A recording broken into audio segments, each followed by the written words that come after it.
Hi అండి అందరికి. నేనైతే ఒక వింత గుడి గురించి విని చూద్దామని ఇక్కడ దువ్వూరు దగ్గర ఉంది. ఇక్కడ గుడి దగ్గరికి అయితే నేను వచ్చాను. ఇది రాముల గుడి. అసలు అక్కడ ఏం జరుగుతుంది అని చూద్దామని నేను వచ్చినాను. అక్కడ కొందరిని అడిగి తెలుసుకున్న విషయం ఏంటంటే, అక్కడ రాత్రిపూట ఈ గుడిలో కొన్ని వింత వింత శబ్దాలు అయితే రావడం అయితే జరుగుతుందంట. అది ఎందుకు వస్తున్నాయని వాళ్ళకు కూడా ఒక రహస్యంగా మారింది. చూడండి ఒకసారి. ఈ గుడి అయితే రాముల గుడి. ఇక్కడ ఫస్ట్ ఎంట్రన్స్ లో ఒక వినాయకుడు ఉన్నాడు.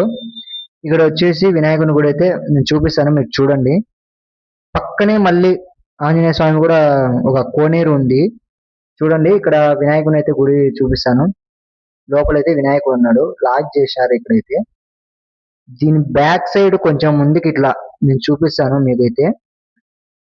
పక్కన ఆంజనేయ స్వామి ఎదురుగా, సీతారాముల వారికి ఎదురుగా ఆంజనేయ స్వామి. ఇది కోనేరు, ఆయన పైన ఉన్నాడు ఆంజనేయ స్వామి.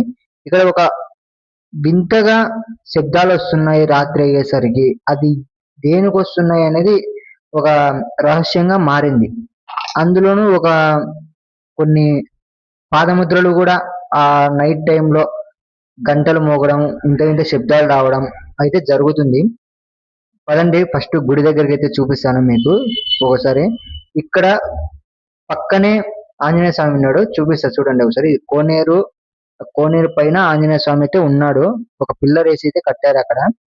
అలాగే అక్కడ ఎందుకు కొన్ని వింత శబ్దాలు వస్తున్నాయి, ఇది చరిత్ర నాటిగా ఎప్పుడుది అనేది ఒక మిస్టరీగా మిగిలింది. ఇదైతే ఒకసారి చూద్దాం. ఆ గుడి చూపిస్తాను, ఆ గుడికి ఉన్న చరిత్ర ఏదో అడిగి తెలుసుకుందాము. ఇక్కడైతే ఉన్న గుడి మనకి రాములవాడి గుడి.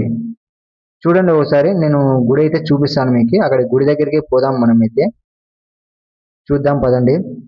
లోపల గుడికి ఎంట్రన్స్ పోయేసరికి మనకు ఇక్కడైతే ఒక ధ్వజస్తంభం ఉంది. అక్కడ టెంకాయ చెట్లు, ధ్వజస్తంభము ఉన్నాయి. నేనైతే మెట్లు ఎక్కితే పోతున్నా ఇప్పుడు. అక్కడ చూడండి రాములవాడి గుడి. ఇక్కడ ఈ వింత శబ్దాలు ఎందుకు వస్తున్నాయి అనేది ఎవరికైతే అర్థం కావట్లేదంట. ఇక్కడ కొన్ని తెలుసుకోవాల్సిన విషయాలు ఏంటంటే, ఈ గుడి ఎంట్రన్స్ లో ధ్వజస్తంభము, ఇక్కడ ఆంజనేయ స్వామి ఎదురుగా ఉన్నారు.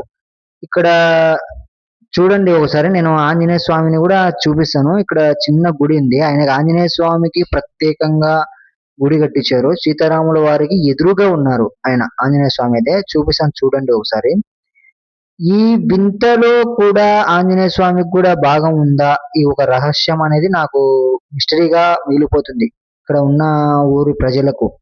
కానీ నైట్ టైం అయ్యేసరికి ఒక వింతగా శబ్దాలు రావడం, అది అలా జరగడం కొందరికి భయభ్రాంతులుగా గురవుతున్నారు ఈ గుడిలో. అది ఏమనేది కూడా అర్థం కావట్లేదు ఎవరికి, ఒక మిస్టరీగా మిగిలింది. ఇక్కడ గంటలు మోగడము చూద్దాం పదండి.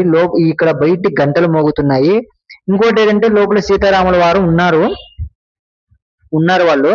అక్కడ ఏది జరుగుతుందంటే, ఉన్న వాళ్ళు పాదముద్రలు ఇంకా గంటలు మోగడం జరుగుతుందని వాళ్ళు బయట వ్యక్తులు చెప్పడం జరుగుతుంది. పూజారిని అడిగి తెలుసుకుంటే, పూజారి కూడా బయట వ్యక్తులు చెప్పి ఉంటే నేను వినడం జరుగుతుంది, కానీ నేను వచ్చి ఇక్కడికి వచ్చి చూడలేదు అని ఆయన కూడా తేల్చి చెప్పేశారు. కానీ పాదముద్రలు ఒకనొక టైంలో అమావాస్య రోజు నేను పొద్దున పూట చూశాను అని అయితే ఆయన చెప్పడం జరిగింది. ఇక్కడ చుట్టూ బాగుంది గుడి. చూడండి ఒకసారి, నేను చూపిస్తున్నా కదా మొత్తం గుడి అయితే. ఇక్కడ ఉన్న గుడి ఏంటంటే ఒక చరిత్ర కలిగిన గుడిలా ఉంది. ఇదైతే ఒక చరిత్ర కలిగిన గుడిలా ఉంది. చూడండి, ఒక పదాశిలకాలు కానీ ఉండడం అయితే జరిగింది. ఈ గుడికి ఒకైతే చరిత్ర ఉండడం అయితే జరిగింది. కొన్ని శిల్పులు చెక్కిన విగ్రహాలు కానీ, అదేవిధంగా బయట వాతావరణం కానీ చాలా అయితే బాగుంది, చాలా బాగుంది. కానీ ఒక వింత రహస్యంగా ఇది మిగిలిపోవడం, ఒక ఆశ్చర్యంగా ఒక సంఘటన జరిగే విధంగా ఉంది ఇక్కడైతే. ఇక్కడ జరగడం, ఇక్కడ కొన్ని రాచరిక కట్టడాలు అనేవి కూడా ఉన్నాయి. ఆ గుడి గోపురం కానీ, ఆ విగ్రహాలు కానీ పాతకాలం నాటి విధంగా ఉన్నాయి. చూడండి, ఆ రావి చెట్టు కానీ అవైతే అలానే ఉన్నాయి, పాతకాలం మాదిరిగానే సేమ్ అలానే ఉన్నాయి. కొన్ని విగ్రహాలు అట్లే ఉన్నాయి, ఏమంటే పెయింటింగ్ వేసి వాళ్ళు అలా వచ్చారు. మన ఛానల్ ని చూసిన వాళ్ళు సబ్స్క్రైబ్ చేసుకోండి, మనల్ని సపోర్ట్ చేస్తూ ఉండండి, ఇంకా కొన్ని వీడియోస్ ఇలానే వస్తూనే ఉంటాయి.